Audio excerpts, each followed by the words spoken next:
Hello everyone, welcome to YouTube channel. आज के इस वीडियो में हम देखने वाले हैं अपकमिंग सीएचओ एग्जाम के लिए रैपिड रिवीजन की पॉइंट्स को, जिसके अंदर सबसे फर्स्ट हम जो सब्जेक्ट कवर करेंगे वो है हमारा ऑब्स और गायनी, जिसके अंदर हम स्टार्ट करेंगे। सबसे फर्स्ट पॉइंट है हमारा external genitalia also called vulva. External genitalia को हम वल्वा भी कहते हैं। सेकेंड पॉइंट रहेगा हमारा labia majora contains sebaceous gland, sweat gland and hair follicle.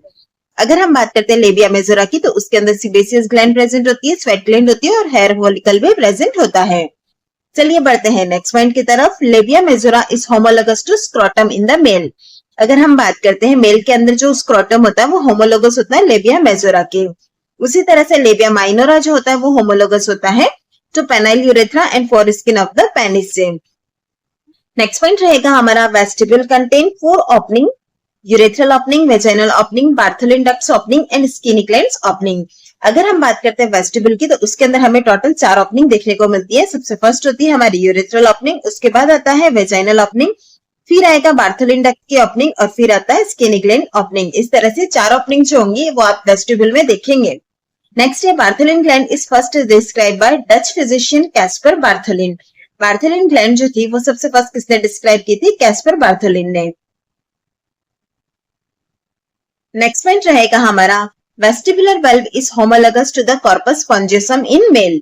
हमें यहाँ पर पूछा जाता है कि यह ऑर्गन जो है किसके होमोलोगस होगा, तो हमें यह भी याद होना चाहिए। जैसा कि हम ऑलरेडी लेबिया मेजोरा माइनोरा देख चुके हैं, अब आएगा हमारा वेस्टिबुलर बल्ब जो कि होमोलोगस होता है to the corpus spongiosum in the male. उसके बाद आता है clitoris is homologous to the penis in male. Next है perineum is the space between the fourchette and anal canal in female. Female के अंदर अगर हम बात करते हैं फोरशेट और एनल कैनाल के बीच में जो स्पेस होता है वो हमारा कहलाता है पेरिनियम। फिर आएगा हमारा vaginal canal is directed upward and backward forming at angle of 45 degree with the horizontal in erect posture. Diameter of vaginal canal is 2.5 centimetre being widest in upper part and narrowest in introitus. Vaginal canal जो होती है वो किस तरह से direction में होती है? अपवर्ड और बैकवर्ड में होती है, जो कि 45 डिग्री का एंगल बनाती है with the horizontal in erect posture. अगर हम बात करते हैं इसके डायमीटर की, तो यह जो रहता है 2.5 सेंटीमीटर वाइडेस्ट रहता है अपर पार्ट के अंदर, और सबसे कम जो होता है नैरोएस्ट वो होता है हमारा इंट्रोइटस की तरफ। नेक्स्ट पॉइंट रहेगा हमारा fornix is the space between the vaginal part of the cervix and vaginal wall. Vaginal part of the cervix और वेजाइनल वॉल के बीच का जो स्पेस होता है वो कहलाता है फॉर्निक्स। नेक्स्ट आएगा the pH of vagina is acidic. Vagina का जो पीएच होता है वो होता है एसिडिक, जो कि 3.8 से लेकर 4.5 के बीच में होता है फ्रॉम प्यूबर्टी टू मेनोपॉज। और यह जो पीएच होता है एसिडिक किस लिए होता है? Because of the presence of Doderlein bacilli. यहाँ पर डॉडरलिन बेसिलाई प्रेजेंट होते हैं, जिसकी वजह से वेजाइनल पीएच जो होता है वो एसिडिक होता है। Anterior wall of vagina is 7 centimeter long and posterior wall is 9 centimeter long. अगर हम बात करते हैं वेजाइनल वॉल की, तो anteriorly जो होता है यह 7 centimeter long होती है और posteriorly जो होता है यह 9 centimeter long होती है। अब हम देखने वाले हैं यूट्रस का position. Position of the uterus की बात करते थे, एंटी वर्टेक्स और एंटी फ्लेक्शन पोजीशन होता है। साइज ऑफ द यूट्रस की बात करेंगे तो 8 सेंटीमीटर लॉन्ग होता है, 5 सेंटीमीटर वाइड होता है और 2.5 सेंटीमीटर थिकनेस होती है। यूट्रस का जो वेट होता है वो 50 से लेकर 80 ग्राम के बीच में होता है। Implantation is take place in the upper part of the body of uterus posterior upper wall. जो इम्प्लांटेशन होता है वो कहां पर होता है? पोस्टीरियर अपर वॉल में in the body of the uterus में। नेक्स्ट आएगा हमारा pouch of Douglas is a pouch of peritoneum between uterus and rectum. Pouch of Douglas जो होता है वो कहां पर प्रेजेंट होता है? पेरिटोनियम में बिटवीन यूट्रस और रेक्टम के बीच में पाउच ऑफ डगलस प्रेजेंट होता है। नेक्स्ट पॉइंट है हमारा fallopian tube also called uterine tube और oviduct.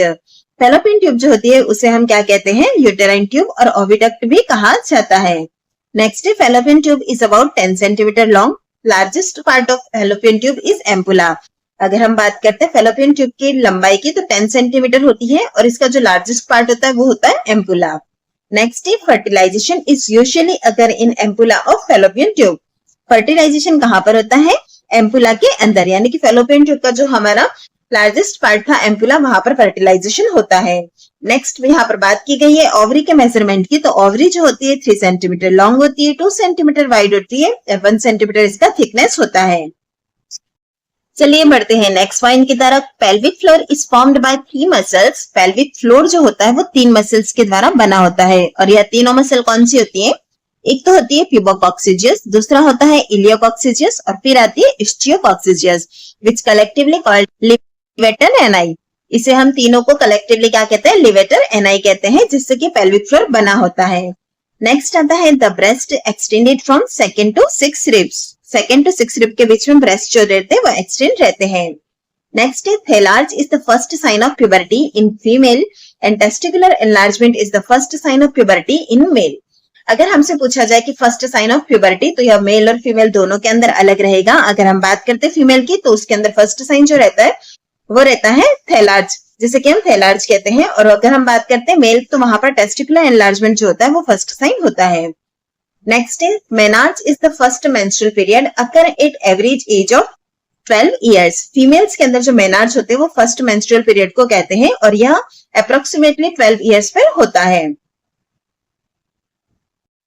The period of onset of menstrual cycle, period of onset of menstrual cycle कितना होता है? वो होता है हमारा 21 से लेकर 35 डेज के बीच में, और अगर एवरेज की बात करते हैं तो वो रहता है हमारा 28 डेज। नेक्स्ट आएगा amount of blood loss in A menstrual cycle is about, amount of blood loss यानी कि मेंस्ट्रुअल साइकिल के अंदर कितना ब्लड लॉस होता है, तो वो होता है हमारा 20 से लेकर 80 ml के बीच में, और एवरेज की बात करते हैं तो 35 ml एवरेज होता है। The end of menstrual cycle the thickness is about 1 mm only. Menstrual cycle and जब हो रहा होता है तब जो थिकनेस होती है वो 1 mm ओनली होती है। नेक्स्ट आएगा हमारा fertilization occurs within 12 hours of ovulation. 12 hours of ovulation के अंदर फर्टिलाइजेशन होता है and 2 to 3 days of insemination, और इंसेमिनेशन के कितने दिन होते हैं? 2 to 3 days. Implantation completed on 10 to 11 days after fertilization. Fertilization हो जाने के बाद इम्प्लांटेशन कब कंप्लीट होता है? 10 to 11 डेज के बीच में। नेक्स्ट पॉइंट रहेगा हमारा bleeding during implantation in uterus is called Hartman sign. Implantation के दौरान जो यूट्रस के अंदर ब्लीडिंग होती है वो हमारा हार्टमन साइन कहलाता है। नेक्स्ट रहेगा fetoplacental circulation begins at 21 to 22 days. Fetoplacental circulation होता है वो कब स्टार्ट होता है? 21 से लेकर 22 डेज के बीच में। नेक्स्ट आता है heart begins to beat at 5 weeks. Heart जो होता है वो बीट करना कब स्टार्ट करता है? At 5 weeks. And every system is present at 8 weeks. 8 weeks पे अगर हम देखेंगे तो हर सिस्टम प्रेजेंट होता है। नेक्स्ट पॉइंट रहेगा हमारा heart beat is detected by Doppler transducer at 10 to 12 weeks. Heart beat जो होती है वो डिटेक्ट की जाती है डॉपलर ट्रांसड्यूसर के द्वारा 10 से 12 वीक के बीच में। नेक्स्ट आएगा fetal daily urine output at term. At term की बात करते हैं तो फिटल का जो डेली यूरिन आउटपुट रहता है वो 400 से 1200 ml रहता है। नेक्स्ट पॉइंट रहेगा हमारा द फिटस स्वेलो अबाउट 200 से 500 ml of liquor every day at term. At term जो होता है वो फिटस स्वेलो करता है 200 से 500 ml of liquor every day. Next आएगा हमारा एमनियोटिक फ्लूइड। एमनियोटिक फ्लूइड का जो नेचर होता है वो होता है एल्कलाइन नेचर, और कलर की बात की जाती है तो एट टर्म स्ट्रॉ कलर का होता है। नेक्स्ट है if amniotic colour fluid colour is green.